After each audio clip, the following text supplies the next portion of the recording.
23 मई 2014 की शाम। कैलिफोर्निया का एक आमतौर पर शांत रहने वाला समुद्री किनारा, आइला विस्टा, और अचानक गोलियों और चीखों की आवाजें। हाँ, एक 22 साल का लड़का इलियट रॉजर, उसने एक बहुत ही सोची समझी और कह सकते हैं दिल दहला देने वाली हिंसा को अंजाम दिया। और नतीजा, 6 बेगुनाह लोगों की जान चली गई, 14 लोग घायल हुए और आखिर में हमलावर ने खुद भी जान दे दी। बिल्कुल। और ये सिर्फ एक अचानक हुई घटना नहीं थी। इसके पीछे गहरी नफरत थी, सालों का दबा हुआ गुस्सा और कई उलझे हुए कारण थे। हाँ, ऐसा लगता है कि ये सब अचानक हुआ, पर जैसा आपने कहा, इसके बीज शायद बहुत पहले बोए जा चुके थे। सही कहा। सालों का वो अकेलापन, समाज से कटा हुआ महसूस करना और एक खतरनाक सोच, वो सब इसके पीछे था। और रॉजर ने सिर्फ हमला ही नहीं किया, उसने अपने पीछे काफी सुराग भी छोड़े। जैसे वो लंबा घोषणा पत्र और वीडियोस? हाँ बिल्कुल, एक बहुत लंबा मैनिफेस्टो था, माई ट्विस्टेड वर्ल्ड, और कई वीडियोस भी। ये सब उसके इरादों और उसकी दिमागी हालत पर काफी रोशनी डालते हैं। तो आज हम इसी पर, मतलब 2014 के आइला विस्टा हत्याकांड पर एक गहरी चर्चा करने वाले हैं। हम कोशिश करेंगे समझने की कि ये इलियट रॉजर कौन था, उसने ऐसा क्यों किया, और इस पूरी घटना का समाज पर क्या असर पड़ा। खासकर जैसे वो मुद्दे हैं, लैंगिक हिंसा, ऑनलाइन कट्टरता। हाँ, ये बहुत जरूरी है। हमारी ये जो बातचीत है, ये रॉजर के बैकग्राउंड, उसकी मानसिक स्थिति जो हमें पता है उसके बारे में, उसका वो 137 पन्नों का घोषणा पत्र, उसकी यूट्यूब वीडियोस, फिर हमले का पूरा घटनाक्रम। अच्छा। और उसके बाद जो मुद्दे उठे, जैसे आपने कहा स्त्री द्वेष यानी मिसोजिनी, और ये इंसेल विचारधारा, इन सब पर आधारित होगी। तो हमारा मकसद यही है कि इस दुखद और सच कहूं तो काफी जटिल घटना की परतों को खोलें, इसके पीछे के कारणों को समझें और ये देखें कि इसने स्त्री द्वेष, ऑनलाइन नफरत और कम्युनिटी सेफ्टी जैसे गंभीर मसलों पर जो बातचीत चल रही है उसको कैसे प्रभावित किया है। तो चलिए शुरू करते हैं। इलियट रॉजर कौन था? ये शख्स कहाँ से आया था? इलियट रॉजर का जन्म तो लंदन में हुआ था 1991 में, पर वो पला बड़ा कैलिफोर्निया में, और घटना के वक्त वो आइला विस्टा में ही सेंटा बार्बरा सिटी कॉलेज का छात्र था। लेकिन रिपोर्ट्स बताती हैं कि उसे पढ़ाई में और लोगों से घुलने मिलने में, मतलब सोशल इंटरेक्शन में, काफ़ी दिक्कतें थीं। हाँ बिल्कुल, उसे पहले हाई फंक्शनिंग एस्पर्गर सिंड्रोम का निदान मिला था। ये ऑटिज्म स्पेक्ट्रम का ही एक हिस्सा है जो अक्सर सामाजिक बातचीत, कम्युनिकेशन वगैरह को प्रभावित करता है।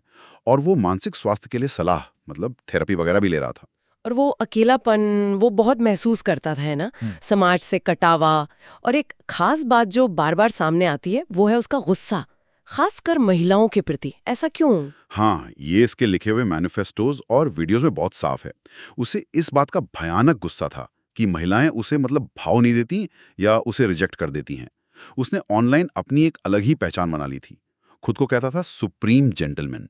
अच्छा, सुप्रीम जेंटलमैन। जी। और फिर उसने वो लंबा मैनिफेस्टो लिखा, माई ट्विस्टेड वर्ल्ड। उसमें उसने अपनी पूरी भड़ास निकाली है, अपनी सारी शिकायतें लिखी हैं, और वीडियोस में भी उसकी वो नाराजगी, वो गुस्सा साफ झलकता है। क्या थी उसकी मुख्य शिकायतें? मतलब किस बात से वो इतना नाराज था? उसकी सोच बहुत ही अजीब और खतरनाक थी।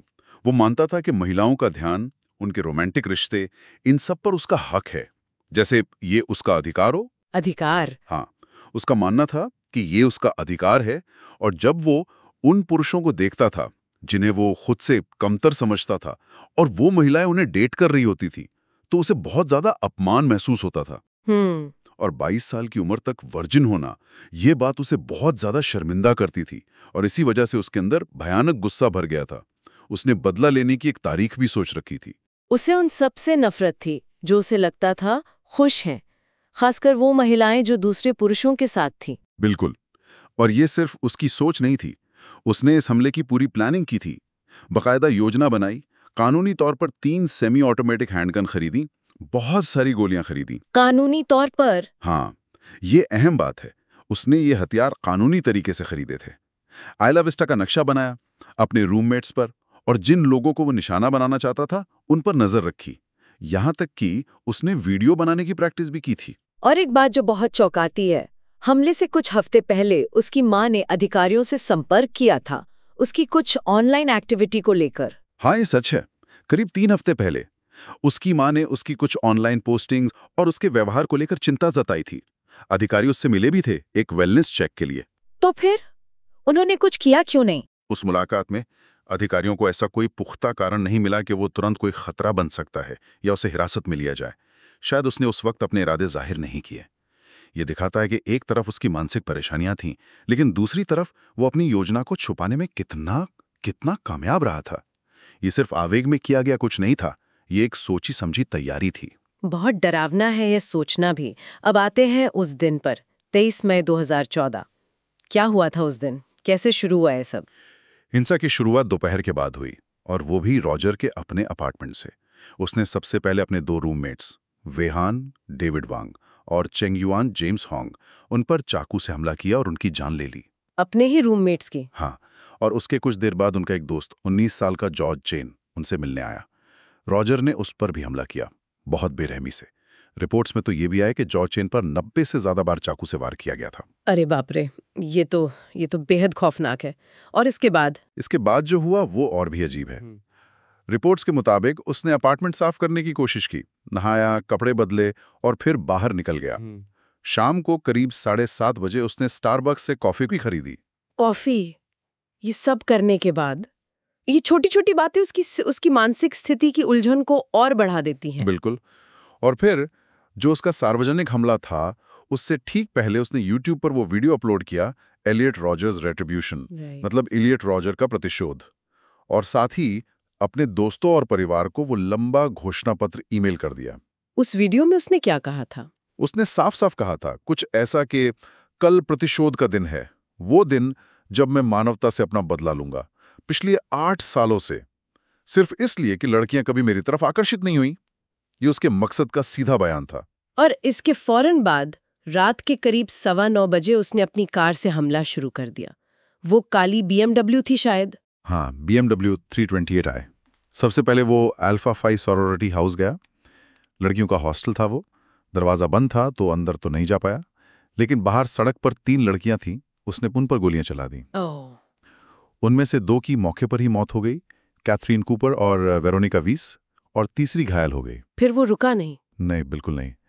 वहां से वो पास की एक दुकान डेली मार्ट, वहां गया। उसके बाहर 20 साल का एक छात्र खड़ा था, क्रिस्टोफर माइकल मार्टिनेज। रॉजर ने उसे गोली मार दी। हे भगवान! और इसके बाद तो वो बस अपनी गाड़ी से आला विस्टा की सड़कों पर घूमता रहा। जो भी राहगीर दिखा उन पर गोलियां चलाईं। कई लोगों को अपनी गाड़ी से टक्कर मारी। एकदम दहशत फैला दी थी उसने। लोग समझ ही नहीं पा रहे थे कि हो क्या रहा है। और आखिर में पुलिस से मुठभेड़ हुई। हाँ, शेरिफ के डिप्टीज के साथ उसकी गोलीबारी हुई। उसे कूल्हे में गोली भी लगी। फिर उसकी कार एक खड़ी हुई गाड़ी से टकरा गई, और जब पुलिस अधिकारी पास पहुंचे तो रॉजर गाड़ी के अंदर मरा हुआ मिला। उसने खुद को सिर में गोली मार ली थी। बाद में ऑटोप्सी से भी आत्महत्या की पुष्टि हुई। तो कुल मिलाकर 6 लोगों की मौत, 3 चाकू से, 3 गोली से, और रॉजर की खुद की मौत, और 14 लोग घायल। हाँ, 7 गोली से घायल हुए, 7 को उसने गाड़ी से टक्कर मारी थी। और यह सब हुआ करीब 30-40 मिनट के अंदर। चाकू, बंदूक, कार, उसने हिंसा के लिए कई तरीके इस्तेमाल किए। ये दिखाता है कि यह कितना सोचा समझा और कितना निर्मम था। अब थोड़ा और गहराई में जाते हैं, उसके मकसद और विचारधारा पर। उसके लिखने और वीडियो से एक बात तो बिल्कुल साफ है, महिलाओं के लिए गहरी नफरत। क्यों? क्योंकि उन्होंने उसे अस्वीकार किया था। हाँ, ये उसकी सोच का केंद्र था। अस्वीकार किए जाने का वो एहसास और उससे पैदा हुई नफरत। वो सिर्फ महिलाओं से ही नफरत नहीं करता था, बल्कि उन पुरुषों से भी करता था जिन्हें वो कमतर समझता था, पर जो महिलाओं के साथ रिश्ते में थे। वो खुद को एक पीड़ित की तरह देखता था जिसे दुनिया ने सताया है, और साथ ही वो खुद को बदला लेने वाला एक हीरो भी समझता था। महिलाओं को निशाना बनाया, जैसे वो सोरोरिटी हाउस पर हमला। और यहीं पर वो शब्द आता है, इंसेल। इसका क्या मतलब है और रॉजर से इसका क्या कनेक्शन है? हाँ, इंसेल, इसका फुल फॉर्म है इनवॉलंटरी सेलिबेट, यानी अनिच्छिक ब्रह्मचारी। ये शब्द उन लोगों के लिए इस्तेमाल होता है, ज्यादातर पुरुषों के लिए, जो रोमांटिक या यौन संबंध बनाना तो चाहते हैं पर बना नहीं पाते। और इसका दोष वो अक्सर समाज पर या खास तौर पर महिलाओं पर मढ़ते हैं। अच्छा। 2014 में शायद ये शब्द उतना आम नहीं था जितना आज है, लेकिन रॉजर के केस को अक्सर पहले इंसेल मास मर्डरर के प्रोटोटाइप के तौर पर देखा जाता है। मतलब उसकी सोच उस समुदाय जैसी थी। बिल्कुल, उसके मैनिफेस्टो में वो सारी बातें हैं, यौन हताशा, समाज से बाहर महसूस करना और बदले की हिंसक योजनाएं। कुछ एक्सपर्ट्स तो मानते हैं कि ये सिर्फ एक व्यक्ति की दिमागी परेशानी का नतीजा नहीं था, बल्कि ये लैंगिक नफरत से प्रेरित एक विचारधारा वाला हमला था। इसे एक तरह का वैचारिक आतंकवाद भी कहा गया है। ये बहस भी तो है कि ये मानसिक स्वास्थ्य का मामला ज्यादा था या विचारधारा का। ये एक बहुत ही जटिल सवाल है और शायद दोनों का घालमेल था। हाँ, ये सच है कि उसे एस्पर्जर सिंड्रोम का निदान मिला था। वो अकेला महसूस करता था और थेरेपी भी ले रहा था। ये मानसिक स्वास्थ्य के पहलू हैं।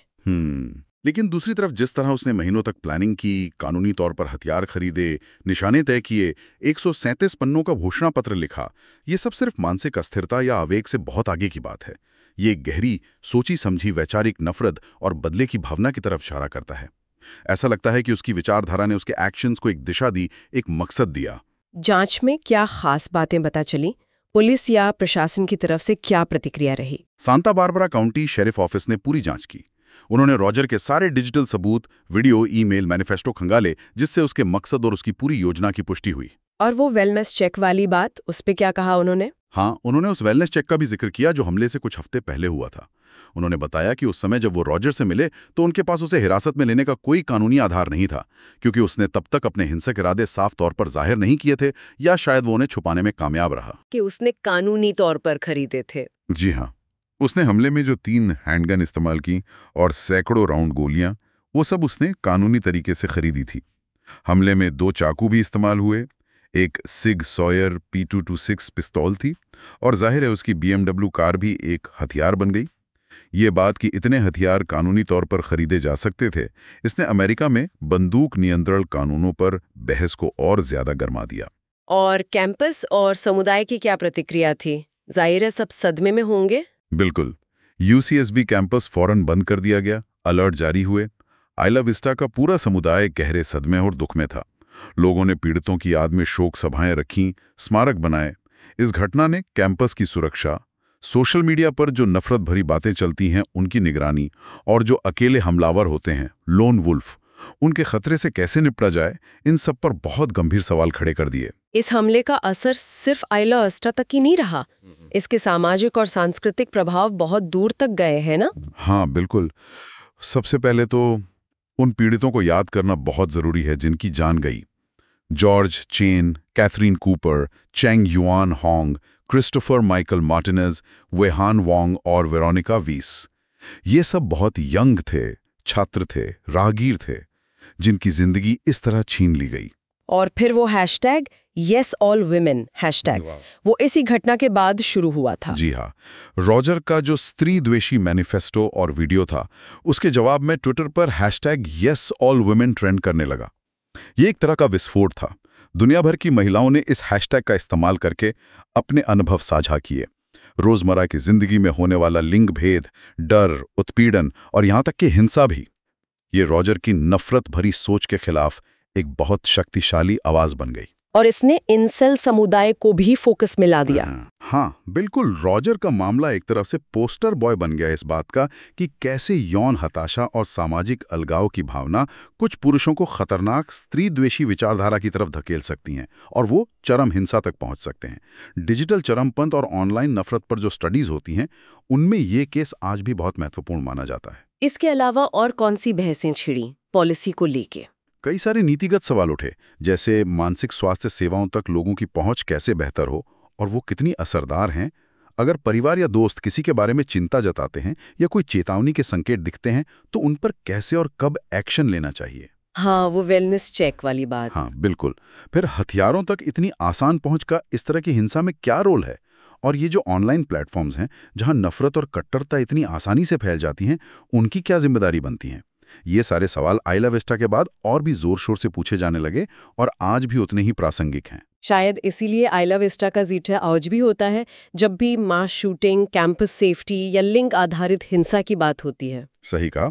और हाल के कुछ दूसरे मामलों में भी जहां संदिग्धों का ऑनलाइन व्यवहार या कथित मकसद रॉजर जैसा पाया गया, वहां भी आइला विस्टा का जिक्र आया है, तुलना की गई है। तो अगर हम इस पूरी चर्चा को समेटें तो 2014 का आइला विस्टा हमला एलियट रॉजर की एक सोची समझी प्लानिंग के साथ की गई हिंसा थी, जिसके मूल में स्त्री द्वेष था। हाँ, उसने कई तरीके इस्तेमाल किए, चाकू, बंदूक, कार, 6 लोगों की जान ली और अपने पीछे वो नफरत भरा घोषणा पत्र और वीडियो छोड़े। और इस घटना ने लैंगिक हिंसा, इंसल कट्टरता, ऑनलाइन नफरत और इन सब को रोकने के तरीकों पर चल रही बातचीत पर एक बहुत गहरा और शायद स्थायी असर डाला है। मुझे लगता है यहाँ से एक मुख्य बात जो समझ आती है वो ये है कि ये त्रासदी किसी एक वजह से नहीं हुई। ये कई चीज़ों का एक खतरनाक मिश्रण थी। रॉजर की व्यक्तिगत शिकायतें, उसकी गहरी वैचारिक नफरत, खासकर महिलाओं के प्रति, उसके मानसिक स्वास्थ्य के मुद्दे, ऑनलाइन कट्टरता का माहौल जिसमें वो शायद और रमा, और फिर हथियारों तक उसकी आसान पहुंच। बिल्कुल सही कहा आपने। ये सब चीजें एक साथ आईं और ये हमें ये सोचने पर भी मजबूर करता है कि जो चेतावनी के संकेत शायद थे, जैसे उसका ऑनलाइन व्यवहार या उसकी मां की चिंता, क्या उन्हें बेहतर तरीके से समझा जा सकता था? क्या उन पर अलग तरह से कार्रवाई हो सकती थी? ये हमेशा एक मुश्किल सवाल रहता है। व्यक्तिगत स्वतंत्रता और समाज की सुरक्षा के बीच वो संतुलन कैसे बनाया जाए? ये वाकई एक मुश्किल सवाल है। तो चलिए आज के इस बातचीत को हम यहीं रोकते हैं, लेकिन श्रोताओं के लिए एक सवाल छोड़ जाते हैं जिस पर वो सोच सकें। एक समाज के तौर पर हम ऑनलाइन दुनिया में जो नफरत पनपती है और फिर जो वास्तविक दुनिया में हिंसा होती है, उसके बीच की उस खतरनाक कड़ी को कैसे पहचानें और उससे भी जरूरी उस पर कैसे प्रतिक्रिया दें, ताकि आइला विस्टा जैसी त्रासदियों को भविष्य में होने से रोका जा सके।